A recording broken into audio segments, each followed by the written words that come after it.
Hi there, this is the basics of competitive Catherine. I'm Pen Ninja, let's do it. So basic pillow fighting generally comes down to one of these two situations. Both players are either on flat ground or one player is above the other. So on even ground, priority pretty much just goes to whoever got to the block first.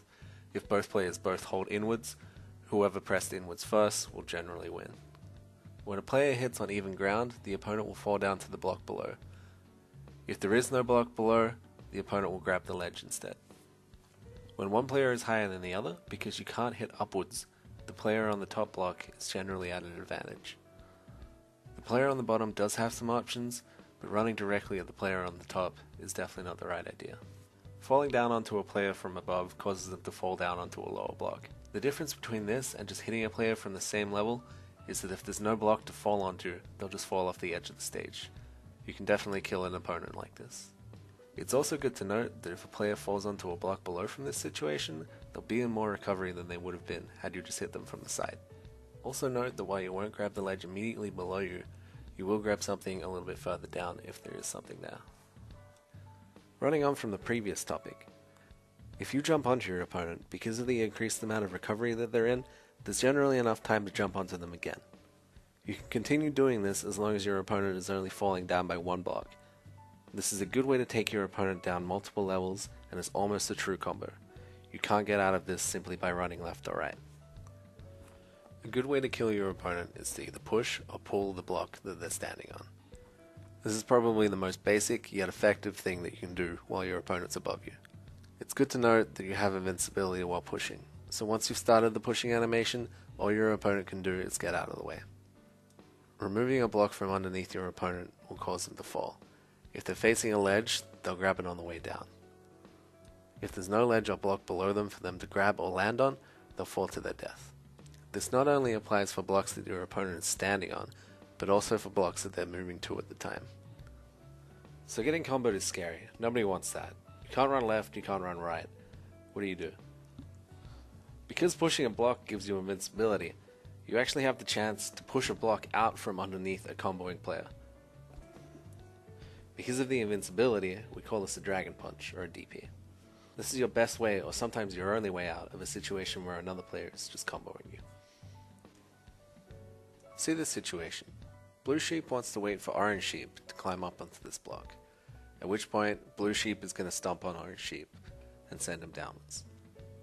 The problem here is that if blue sheep goes too early and orange sheep chooses not to climb, orange sheep can push or pull the block out from underneath blue and either cause him to lose a lot of progress or straight out kill him. The solution to this is the option select, simply pulling a block, usually towards the camera, so that your sheep ends up sidling onto the block that you were once standing on. If your opponent does choose to climb up, you'll push them off as per normal.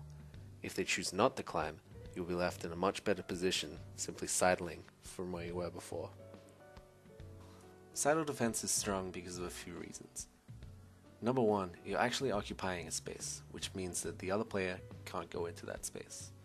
Number two, you're invincible to normal pillar fighting, which means a player can't come up and hit you from the side. Number three, because you're not actually on the floor, nobody can push the stage out from underneath you. You want to use this in a situation where you just need to be in your opponent's way. Because of these three things, sometimes the only counter to this is to just go around the sidling player altogether. Unfortunately, this isn't always possible. I think at this point, the footage on the screen shows a fairly good example of sidle defense in action. In this specific situation, the counter is obviously to pull out another block to give yourself two options to get up. The opposing player can't cover two spots with the same sidle defense. Back to basic pillar fighting. Holding towards your opponent is definitely not the only option you have. If you feel your opponent has the upper hand and you won't win a pillar fight, be it that you're in recovery or that you didn't get to the block first, there is an option. Running directly away from your opponent onto flat ground will cause your opponent to whiff. At this point, you can actually punish them for it. This is a good way to turn a situation where your opponent has the upper hand back into your favor. If you're getting sick of your opponent causing you to whiff, there's definitely a counterplay to that as well. If you're fortunate enough to have a create a block item, you can use this to instantly kill your opponent. If you read that they're going to run away from your attack, simply mash square and you'll throw the block onto them as they leave. This causes them to explode. There's definitely a good reason for this to happen in the mechanics of a game, but it's going to need its own video as an explanation. That's all I really have for the moment in terms of basics.